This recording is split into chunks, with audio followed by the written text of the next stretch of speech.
you can move into the larger group at 9 o'clock. So next week, 9 o'clock. If you know somebody that wasn't at this meeting, that wanted to be at this meeting, couldn't make it, make sure everybody knows that we're 9 o'clock. Okay, so Wednesdays at 9. I'm just moving you into one group.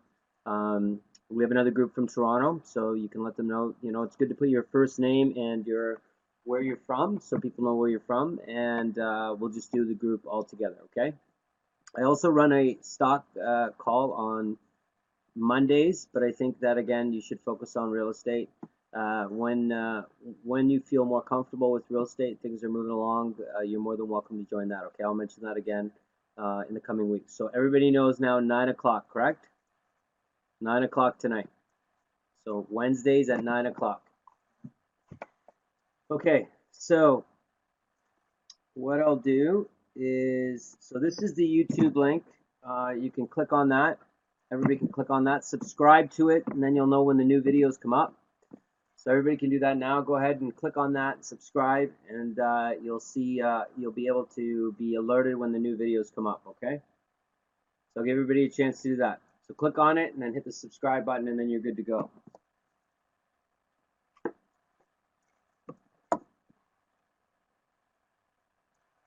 When you're done subscribing, just type in yes or Y that I know you've done it, and we can move on. Okay, good. Good stuff. Good. Okay, so your two videos will be up next, will actually be up tomorrow. So tonight they will be uploaded, and tomorrow you can review them. Okay, so the one from last week and this week. And like I said, you're welcome to watch the other videos.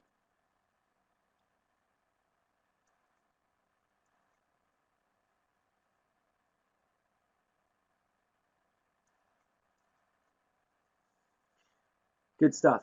I have a property we can take a look at. Good. Excellent. You can send me that right now. Just send it to my either the Gmail or the Legacy. Either one is good. Devin, we got a property we're going to look at today with you, right? Excellent. Okay. So everybody's good. Everybody's got the link. They've subscribed. We're good. I think that's everybody. Okay. So I'm going to share my screen so we can look at the deal and review it. Let's go to share.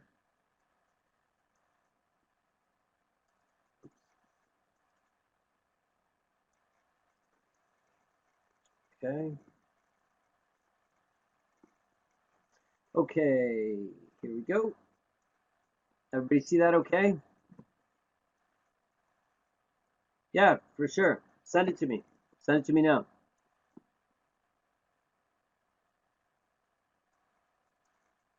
Okay, so this is Devin's property. And as we go through this, just so you know, Devin's looking for someone to possibly partner up on this deal with him. And before, just at the end of the meeting, if there's something you want to be, you're interested in, I'm going to let you post your email, or Devin can put up, actually, Devin, you can put up your email. And if anybody's interested, anybody can don't do that now, though. Don't do that now. Just wait. Let's do that when the recording stops, okay? Because this goes and everybody can see it, all right? Okay, so this is the deal. Asking price is $440. Devin believes he can get it under contract for $415. There's two units. One they live in, it's a residence. One they rent out. The one they rent out, I believe, is $2,200. Is that right, Devin? And the other one is 18 that you believe you can get, right, based on market rents. So it's 18. The other floor you believe you can get 22. Is that right?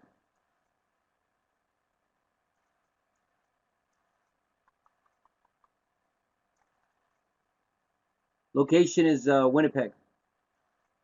That's what the realtor told you. Okay. So I assume that the floor that's not being rented is a bigger floor. If you can get 22 for it.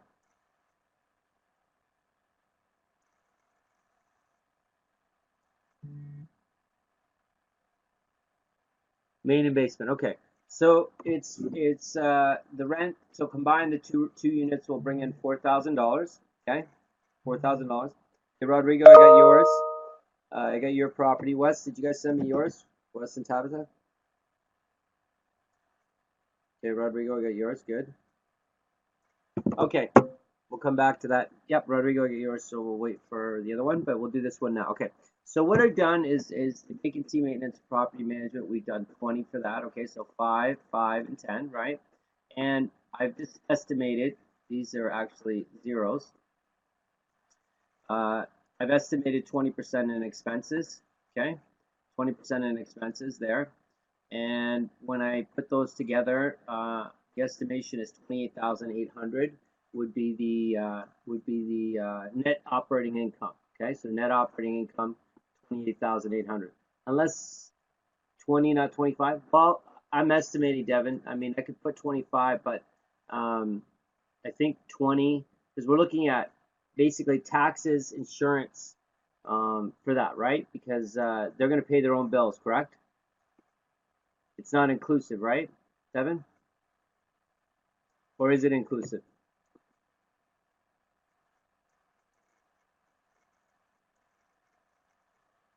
Not sure. Okay. So if it's not inclusive, I think 20% is appropriate until you get the actual numbers. Because really, we're talking about taxes and insurance, right? If you're paying the bills, though, if you're paying like water and electricity and other things, that's going to cost you more, obviously, right? So we can estimate at 20 for now. The main thing is to do the due diligence, make sure we get all the numbers on it. Okay. So let's. So we're going to use 20 for now, okay? 20 for now, okay? So if they're paying their own bills, that would be about the range. Like I said, you get the taxes and insurance and find out about that, then we can actually put the numbers directly in. Okay, so 4,000 is the income, estimated income we're bringing in. If we can get it for 415, net income will be 28,800. Gross rent multiplier is 8.65. We would like the 6, but we can work with that. The cap rate is 6.9, so it's not 10, right? But we can work with that. And if we pay cash for the property, it would be $2,400 is what we'd make. The cap rate represents the return on investment if we paid cash, right? So if we pay cash, we get 6.9% and $2,400 a month, okay, for cash flow, okay? Now, the 2,400 is great. The dilemma is obviously the cap rate's too low, right? Because that means the return on investment on our money is not very high, right? So we want to increase that. So let's start with the basic, 80-20. So the bank, we get 80 from the bank. It's residential, so we could get that easy. Out-of-pocket money is going to be 20%, 83,000. When we put the mortgage rate, 30-year, 3% mortgage, that's going to give us a $1,396 per month cost for the mortgage. We come back here and we see the the yearly cash flow is 12,000. Monthly cash flow per unit is 500, and the cash on cash return is 14.5. So sitting where it is right now, this is a good property. This is a good property. Okay, is everybody okay with what I just covered there? Makes sense to everybody? Any questions so far before we start trying some other creative financing?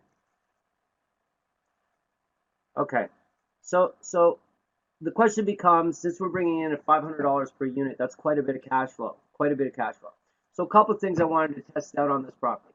So because we're not sure about the rent on that property, let's assume that Devin can't get 22 for the basement because we don't know for sure. We know we can get 18 for one floor. Let's just make it 18 on both floors, okay? So that would be 3,600 per month, okay? And we see that it's going to affect our numbers obviously because it's 400 less. It still works. Okay, it still works. The property still works. We're over 75, and it's 11% return on the money. Okay, it's 11% return. Now, so this would still work for us. Okay. Now, if I go expenses, let's say we have to pay the bills, and we go to 25. Let's see if it still works. Okay, so now we're getting to the limits, right? So if we can only get 3,600 for this per month, and the expenses are 25%, okay, come out to 25%. That would be right on the edge for us. The cash flow is solid. The cash on cash return is 8.4. Okay. So let's pretend this is like a worst case scenario. You can see the cap right now is below 6. It's starting to strain us a little bit. The gross rent multiplier is 9.61. Now the good news is we have enough cash flow to try some creative financing, okay, to increase that cash on cash return. So the first thing we're going to try is some seller financing or a investor, okay? So if we get an investor in here, the question becomes how much can we pay the investor and still keep a 10% return and cash flow, okay? Because that's going to take away from our return and cash flow, okay? So right now I just started at 1%, but let's say it's 5%. Okay, so right there it tells us that the max I can offer an investor because of this worst case scenario is 5%. Does everybody see that? Did I go too fast? You see what I'm doing? I'm trying to figure out what's realistic for me to offer an investor. Okay, so knowing that for me to get my 10% return in my cash flow, right? I got to make sure this is a good deal for me too. The best I can offer is 5%. Now that's not too high to offer somebody. Now the vendor, the seller financing, Devin, you already tried that, right? You asked for the seller financing, correct?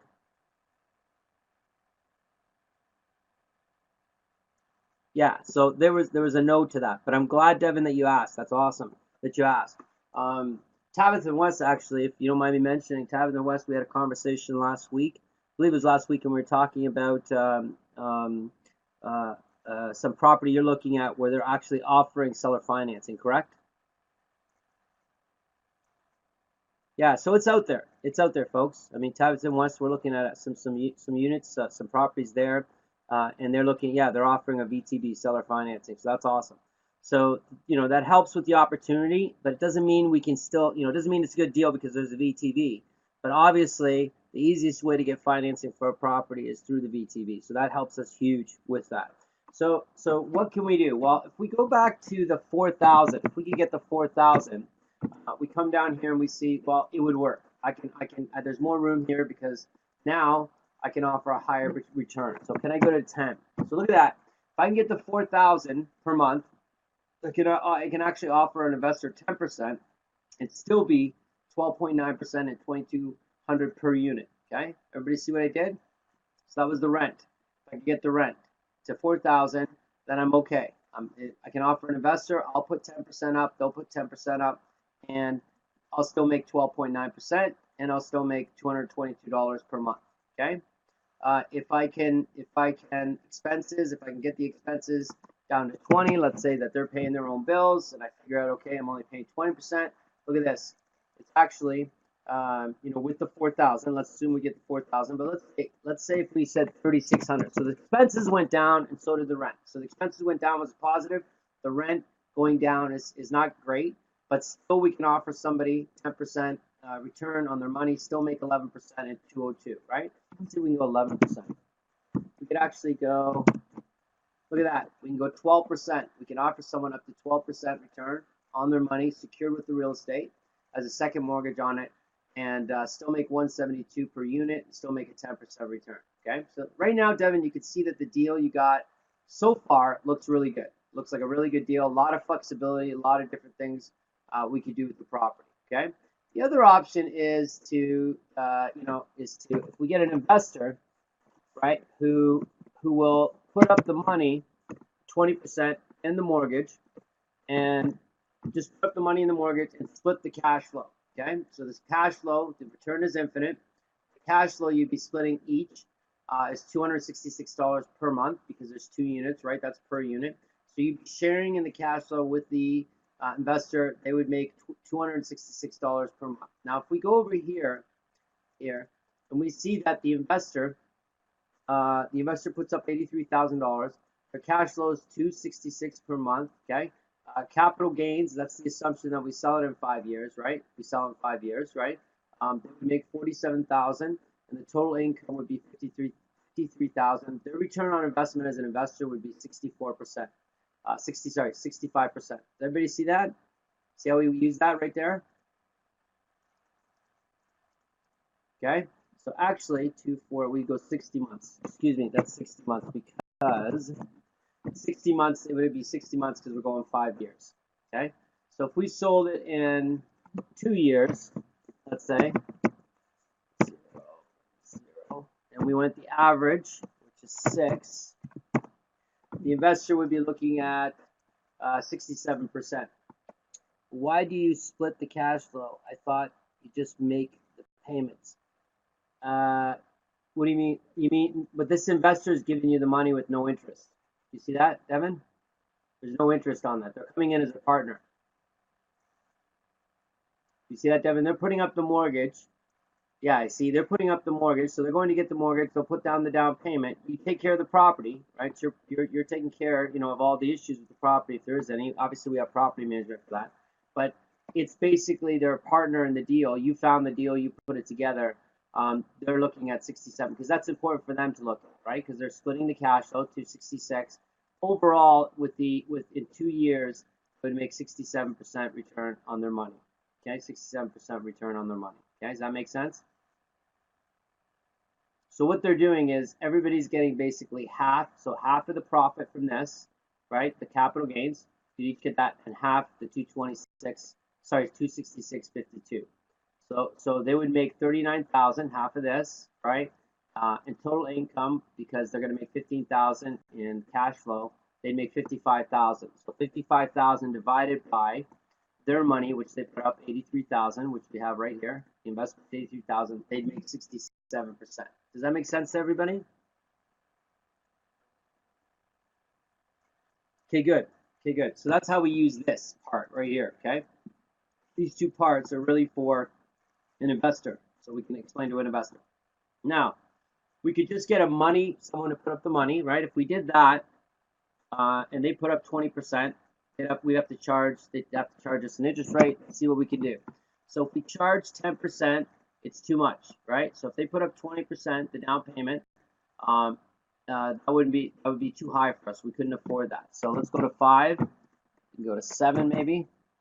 Okay, so 7.5 maybe we can do. Let's see. No, it's more 7. So 7% return. 7% if we just did it as a loan. Okay, so you get the mortgage, they put up the money. They're just giving you the money, right? 7% is what you're gonna pay them. That's what they would make on the property. Okay, 7% per year, as long as you had the mortgage, right? So if it was a 5-year, it would be 7% over 30 years. We'd have to work that out. Maybe I need to add that somewhere over here for just an investor putting up the capital. Okay, so probably the more likely scenario for you, Devin, is are we doing a mortgage with a bank, credit union, or B lender? So, Nicola, it would really for us, it doesn't matter. It comes down to terms, right? So the best terms we can get. So if we did it through a bank, most lenders are going to give you the 80%. If it was the interest really is slightly different between lenders. So right now, if you went to the bank and you had a 640 and your debt service, TSR and DSR were good, you could get a mortgage with them, right? You would be paying whatever the rate is that your bank is offering right now. So 3% is a good number to work with. What are you thinking, Nicola? Yeah, it's a question regarding interest. Interest here, right here, this interest rate right here.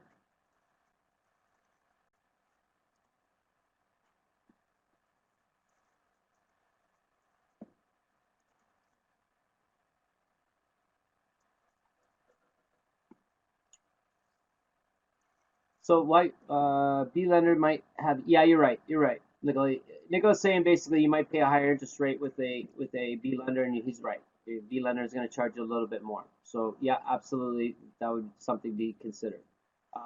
Right now, does anybody have any questions about the property?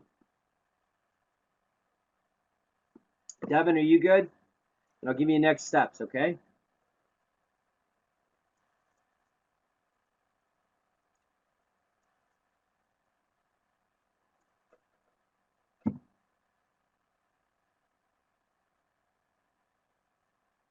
There is one thing I'm curious about, Devin. Those rents seem really good, really good, and a little bit on the high side. I'm wondering, we need to get some verification for rents, and that would be good. We also have to do an income expense statement. So, Devin, the next step for you is to get an income and expense statement from the seller. Is it better to split the cash flow or make payments on the loan? Really, Devin, I'm a believer in share the wealth. If an investor wants to give you the money and just interest, or they want to be partners, I'd take either or. I'd be happy either or. Okay, you're all going to make money out of the deal, really. So Devin, let's do this as a next step. Let's get the income and expense statement on this, and let's ask for, just get the income and expense actually at this point. That's all I want you to do, okay? So Devin, get the income and expense statement, and we'll go from there, okay? And reach out to me when you get it, okay? Right away, so we can review it. Okay, good. All right, so we're good with that one? Okay, so let's see.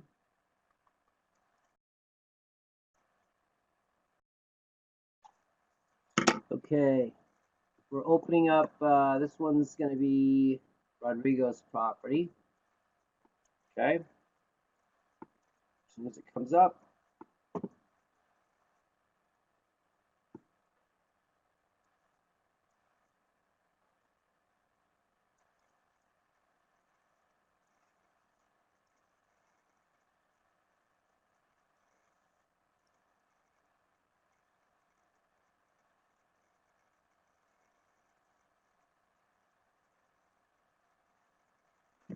I'm trying to understand what happens when you have a 5 or 6 income property and the bank says no to the term. I think you mean term to a new mortgage. How do you mean? I mean, if they give you, typically when a bank gives you or an institution gives you a mortgage, they just want you to keep renewing. So what do you mean? The only thing I see with a 6 unit, a 5 unit, or 6 unit is that it's considered a commercial property. Is that what you mean?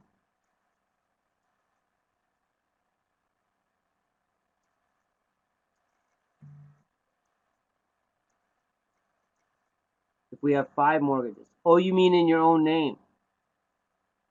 Oh, yeah. So really that comes down to a couple things, right? The corporation, right? We're gonna have the corporation come and see. There you go. I forgot. That's right. Tabitha's a mortgage broker. Tabitha can get you loans. For reals. That's good. That's good. So Tabitha, actually, you know what? Nicola and Tabitha, because you guys, Nicola's a real estate agent, and Tabitha is a mortgage broker. If you guys are okay, because this is recorded, but I think it's okay. Can you want to post your email? Just put broker email, and then Nicola, you can do the same thing. Real estate agent, and then yours. Yeah, there you go. Perfect. So everybody, I'd grab them, use them for sure.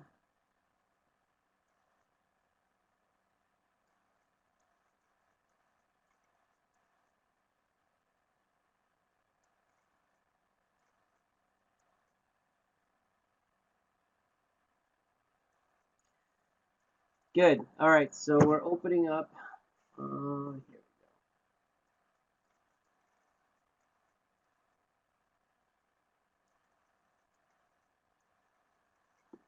Okay. So this is a property. Rodrigo's, this is your property, right? There's Tabitha's there. You guys want it? I take it. I take both those names, folks. Tabitha's and Nicholas. Nicole.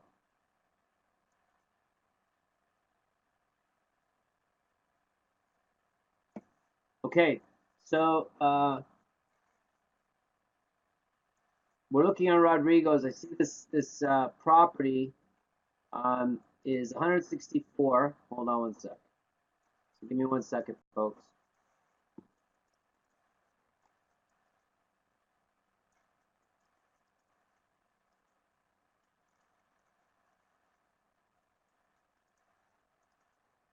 Okay. All right. Just get the address off there. Okay. So asking price 164. Repairs estimated at 15,000. Purchase 130. Purchase plus repairs is going to be a total investment of 164,900. Okay. So here it's going there. The ARV is taking the asking. We should be doing that. Let me fix that. Why did you put that in? That's going to be your purchase price plus repairs, which is there. Okay, excellent. 45,000. 145. Sorry. Excellent. Okay. So 145, 1,600 is the estimated income coming in for that property. So exact expenses are 43. That's quite high. Vacancy maintenance, property management at 20. This is a single unit, is that right, Rodrigo? Single family home? Okay. So taxes, insurance, utilities, cable, internet, maintenance. Okay, so if the maintenance is here, why is the maintenance $5,000? Just curious. Is that something that's been done in like recently?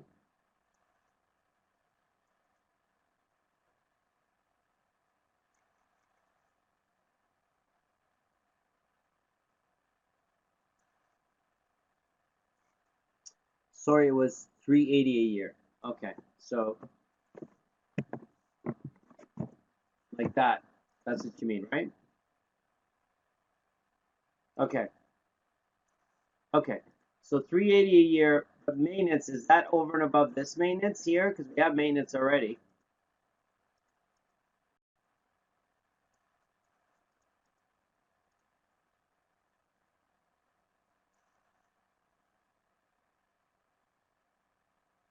So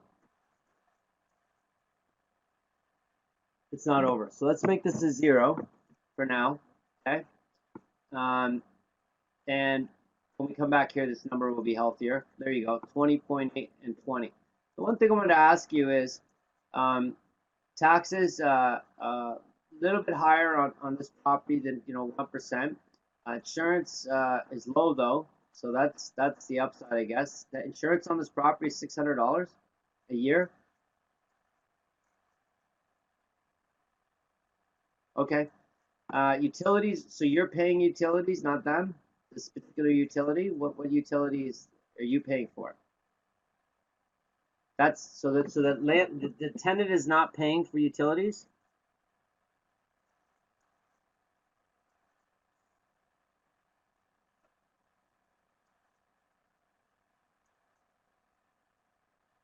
Oh, right now it's empty. Okay. So okay.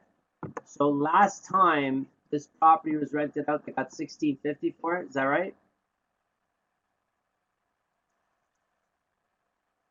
That's why they gave you utilities. Okay.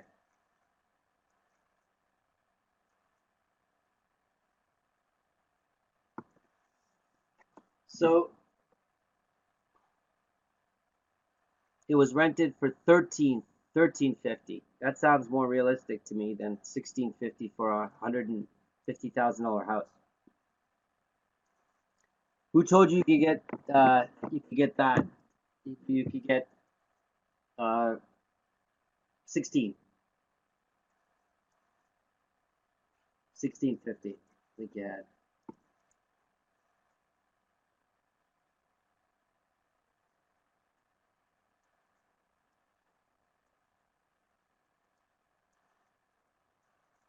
So I'm just clearing these out because you would be paying for those things if it's a 3-bedroom. I mean you could, but it's a house, right?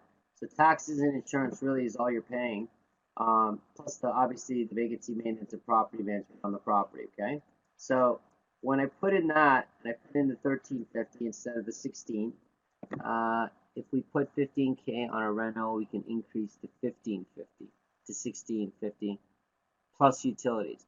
So they would pay the utilities, right, Rodrigo? Okay, so I'm gonna assume, Rodrigo, that you can't get more than 1350 for this property, even after the rehab. Okay, that's my guess. Just let's work with that, Rodrigo, because I want to look at the worst case. Okay, let's look at that first. So if you can get the property purchase price for 130, and you put 15,000, that's all you put in is 15,000, then 1350 on this property would work, right? It would work at 1350. It'd still work. It would still work. So, but they would have to pay utilities, so 1350 plus they pay their own utilities. The cost of the property is only 345,000, really, which is really good. So compared to that rent, so if you could get even 1350 for this, that would be fine. It still work. Post rent multiplier is a 9, not 6, but still okay. We can work with a cap rate 7.3. We can work with that for sure. Our value is 105. We're paying 145, but that's okay. After we do repairs, that's fine. Cash flow is 876 per unit. Sorry, per month, per unit. This is 1 unit. Did you put those in? Let's see what happens. That should not be. That should equal this divided by this. What happened there? What happened to the sheet? Did you make any changes to the sheet by chance? No? I don't know why I did that. That's, let me see something. Oh, I see. I know why. It's 1350. 1350 is the gross monthly rent. So it was looking at this as a whole amount. What's happening here? 1350. That's the per unit. That's the gross monthly rent. 1350. This should only divide that by 12. Okay, to get us the net operating income. My apologies. That's right. Because it's doing it from the net operating income. So the cash flow. That's right. I'm sorry. That's right. Everybody see that? It's not taking the rent. My apologies. I jumped there. The 1015 is what we pay after we repair bills. So $876 is direct because you'd have to count actual cash flow that we make after we pay our bills. Okay, so we're fine there. All right. So bank financing, if we did 80/20 on it, 30-year, 3%, $437 per month. That being said, you got to remember that this mortgage is counting 130. Right? It's counting 130 because you're not mortgaging the 15,000, right? So the ARV on this property actually might be worth refinancing after you get the property fixed up and getting it reappraised, right? Does that make sense, Rodrigo? So if you get it appraised after you fix it up, maybe the value is high enough to get your money out, some of your money out, if you put any money in. Okay, so 104 is the mortgage amount. We're putting up 26,000 plus the 15. Remember, we're going to leave that 15 aside for now. 437 is the mortgage because it's a small mortgage. It's basically a $100,000 mortgage. So we look here and we see the monthly cash flow is 439 and the cash on cash return is 20%. This is, I mean, it's an excellent property. Excellent property. You know, easily could pay somebody. Let's see, that's 10%. And if we did a 30-year mortgage, we could probably go. Not quite.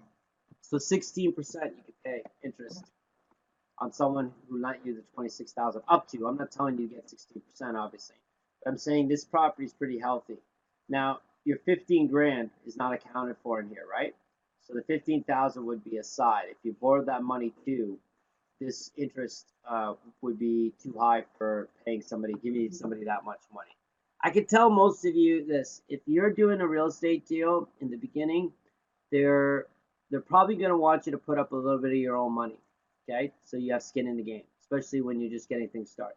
So that first loan that you get to finance your property, if it comes from a line of credit or a family member, but the person you partner up with is going to want you to see a little bit of money. You know, you got to have to come up with a little bit of money.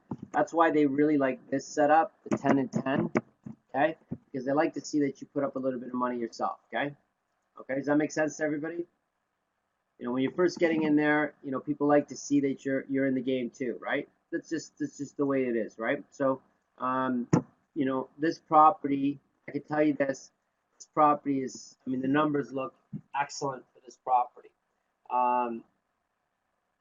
Probably, I would guess the repairs are going to be higher. Who told you the repairs were 15,000?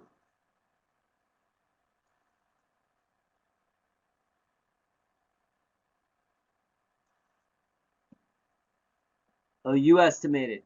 You've seen the property, Rodrigo?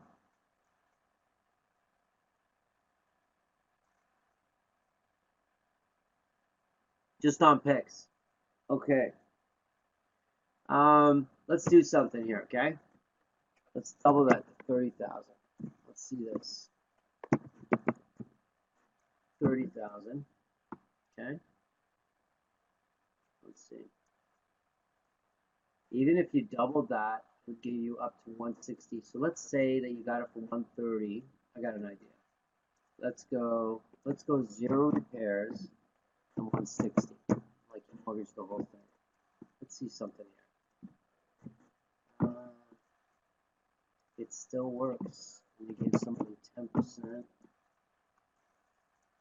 Even if you put in, if you got it for 130 and you put in 5,000 for repairs, and you were getting 1,300, 1,350, this property would still work. The other thing that's makes me a little bit nervous about this property is it's a single unit house, right? It's a single unit house. So what's the neighborhood like, Rodrigo?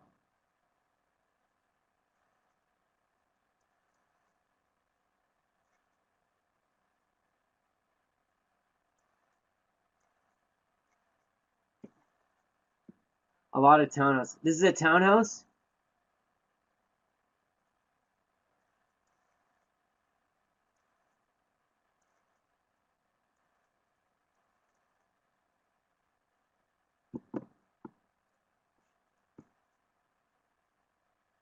Close to schools, malls, and that. Is it a townhouse, Rodrigo? Or is it a single, freehold?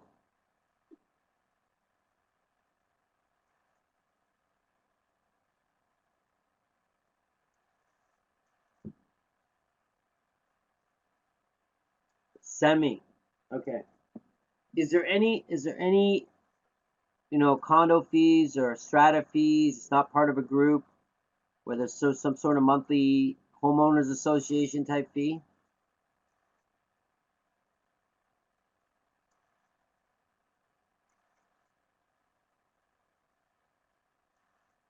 I didn't ask. So Rodrigo, there's a couple questions I want you to ask, okay? I want you to find out if you could. Rodrigo, find out if there's some sort of homeowners association or condo fee, if it's part of a group of properties that are in a section like townhouses. Okay, see if there's any fee. The other thing I want you to ask or look for rents. If there's a bunch of these townhouses, somebody's probably renting some of them out, and they're probably cookie cutter style, relatively the same. So can you find out, or maybe the realtor can tell you if that's who you're going through, a realtor, just some actual rents in that particular area that they're getting, 1350 or 15 or whatever they're getting. If maybe somebody's right now listing a property for rent in that area, for those properties similar to yours. Does that make sense, Rodrigo? Okay, good. And once you get also, so they sent you all the expenses, right? I took them out. They sent you all the expenses, right? That's good. Okay, so right now I can tell you this. This is a good property. I mean, if these numbers are real, this is a great property too. Nice find. It's just got to materialize, right? There's a lot of room in this property to share the wealth, to make money yourself. I mean, this looks like a good property. Rodrigo, were you looking for someone to partner up on this deal with you, or wholesale the deal, or whatever you were looking for? Okay, so Rodrigo, let's do this. So Dylan and Rodrigo, at the end of the call, why don't we do this? Let's wait another week. I want you to wait another week. I want you to get as much more information, and then next week we'll share it to the group. Both of you can share with the group, and see if someone's interested in investing with you, or maybe even wholesaling to you, right? So that'll be at 9 o'clock. The 9 o'clock call. I'm going to remind everybody. 9 o'clock call. 9 o'clock call. Okay. There'll be people probably in that area that might be interested in that property. Okay. So Dylan, we're going to wait a week before we search for money. Okay, Dylan.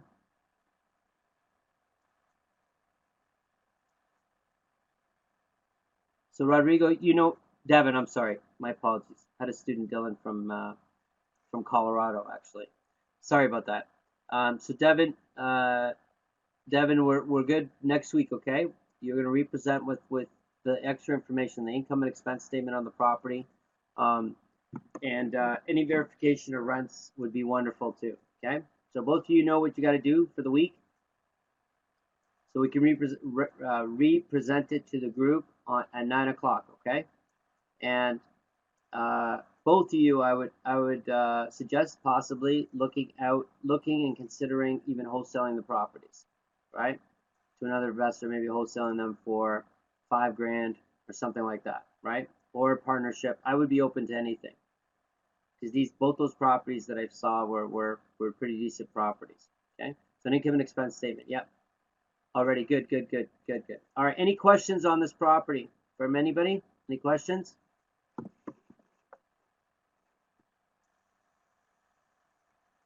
No, we're good. Okay. Let's go to.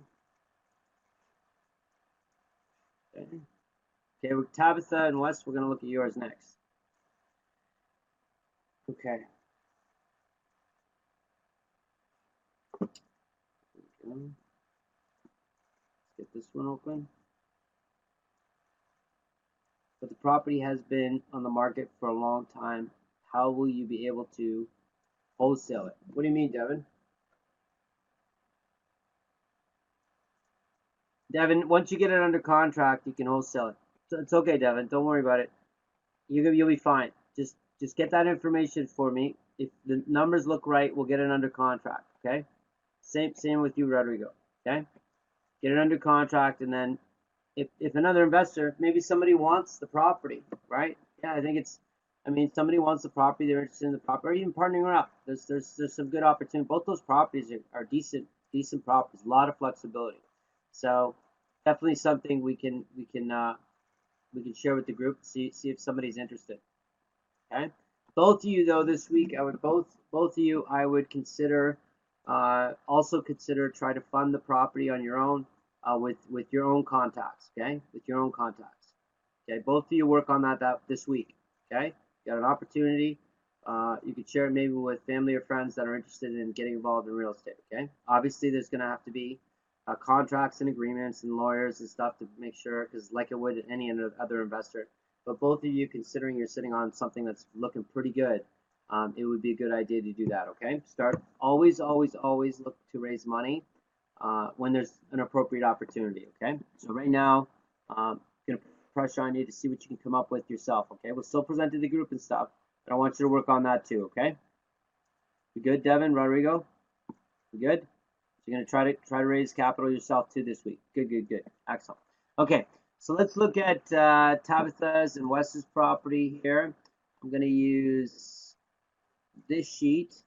Okay, so what do we got here? We have putting in the money here. Let's see. Help me out, Wes or Tabitha. What's the purchase price on this one? I'm looking at trying to find it here. Is that right? 649, is that right? 6779.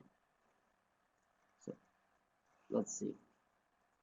Okay, so is that plus the repairs or something? Because I'm looking at the sheet, it says 649. Purchase price. Is that the list price is 67900? 679,900?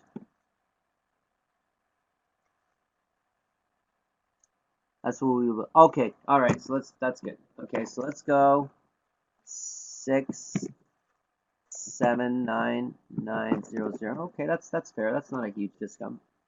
That should be a problem. 649,000. Okay, no repairs. Units. How many units we got here? 3 units, right? Yeah. Okay, 3 units. Good.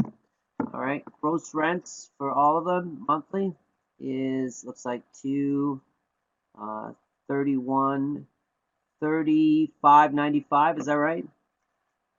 35.95. Yeah. 3,595. Okay. Good. Okay. Expenses here. Let's see. Okay. So we have taxes are where is I just saw taxes, laundry, property insurance, taxes 4237. Insurance is 1050. Water is nothing. No utilities. Utility paid by landlord 4150. It says 4150 for all utilities. So I'm going to put here 4150. Put all utilities. Oops. Okay. Just going to change that to all utilities.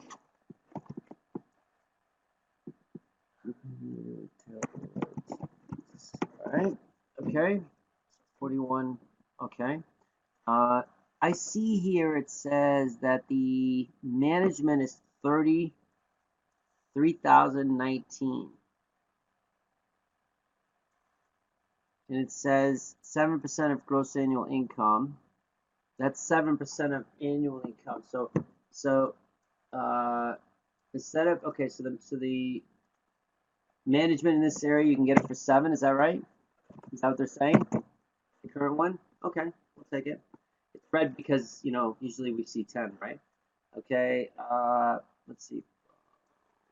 Maintenance, management, utilities, where's maintenance? We got anything for maintenance on that sheet? No, okay, so we'll leave that. Vacancy we'll leave. Okay, excuse me. All right.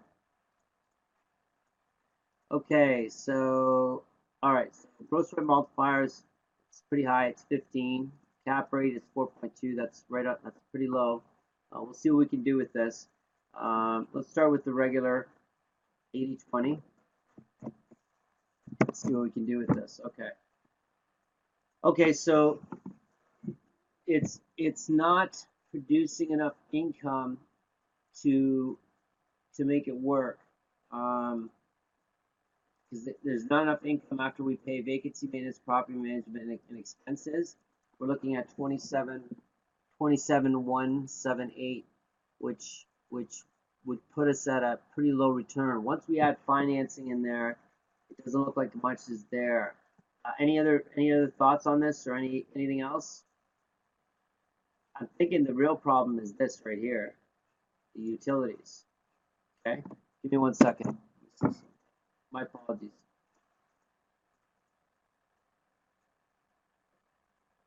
There we go. It's actually a little bit higher. It's almost the same as 25%. That's interesting. Yeah, so it's actually lower. You have to put in a 0 there, folks.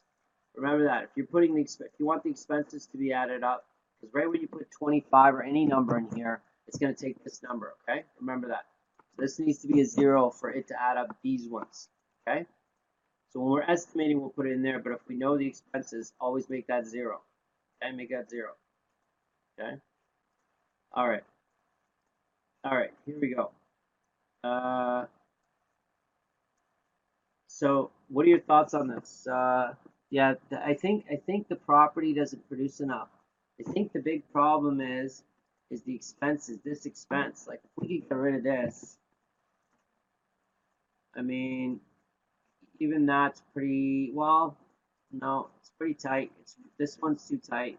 Even if we get rid of those expenses, it'd still be a challenge to make this property work.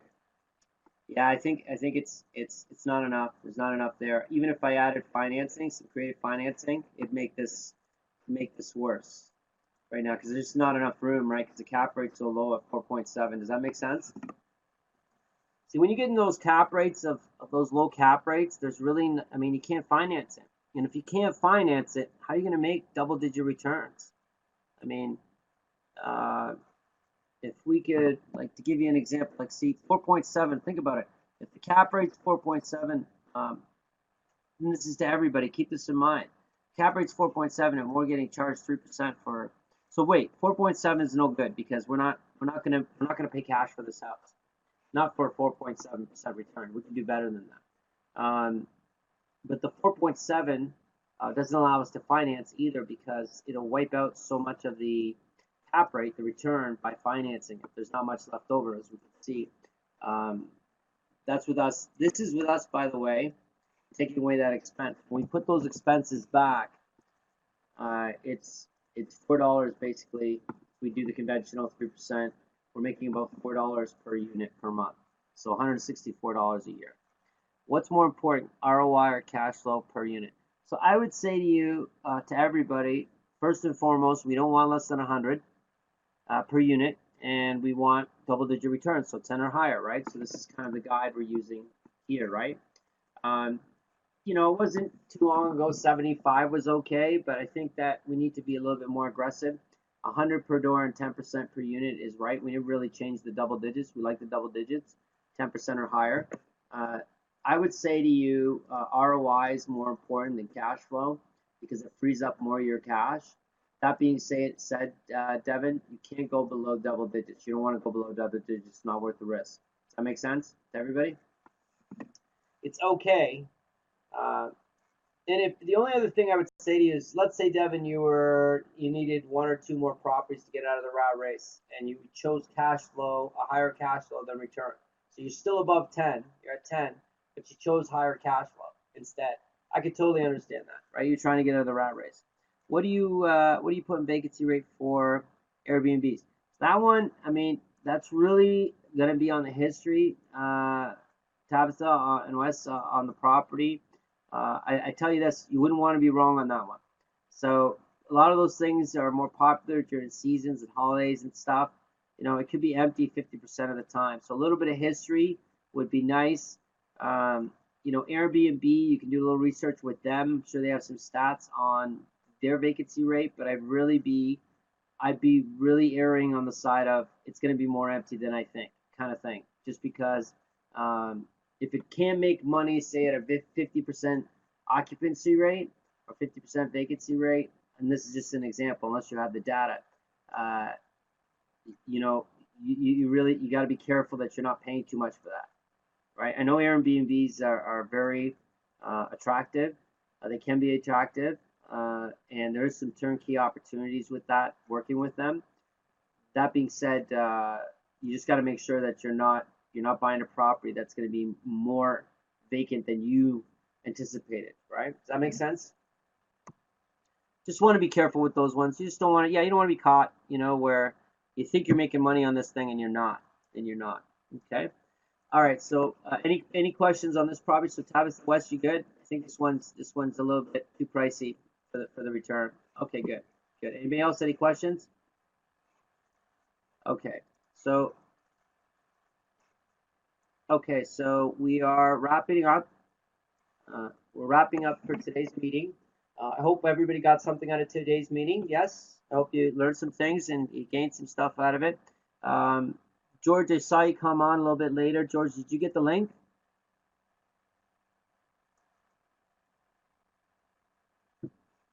Good. Okay, good. So both our videos from last week and this week are going to be up tomorrow, okay? So I'm going to upload it tonight. As soon as this video is done, I got another call at 9 with another group. And next week, everybody, we're meeting at 9 o'clock. Everybody knows this now, right? 9 o'clock next week. 9 o'clock. Okay? Yeah, the YouTube one. That's what I mean, George. Yeah. Okay, so those 2 videos haven't been put up yet. They haven't put up yet. They're going to be put up tonight, and they'll be ready for viewing. I mean, unless you're going to be up late tonight. Tomorrow, they'll be up and viewing it tomorrow. You're welcome to look at the other videos, though. I mean, check them out. There's I would guess about 100 of them now, but they're all over the place. You know, financing, corporations. A couple times I had some guests on, my lawyer and accountant, lawyer and financial advisor talking about mortgages. So it was a good some good calls there for sure. All right, so next week 9 o'clock, everybody. 9 o'clock start. Yes, 9 o'clock start, everybody. I'm doing a 9 o'clock right now. If anybody wants to stick around, you're welcome to stick around. I'm going for another 45 minutes to an hour tops on this next call. If you want to stick around, like I said, you're welcome. Moving forward, so we have all our calls are at 9 o'clock now. Okay, 9 o'clock on Wednesday. Okay, 9 o'clock on Wednesday. Michael, you have a question? You got your hand raised. All right, George, we'll see you next week. The finger slipped. Okay. Okay, so I'm gonna have to close the room, folks. Close the room so I can close this recording for the Toronto group, and then everybody, I'll reopen the room. So it might not even affect you, but I gotta end the meeting. If it kicks you out, just go right back into the same room, okay?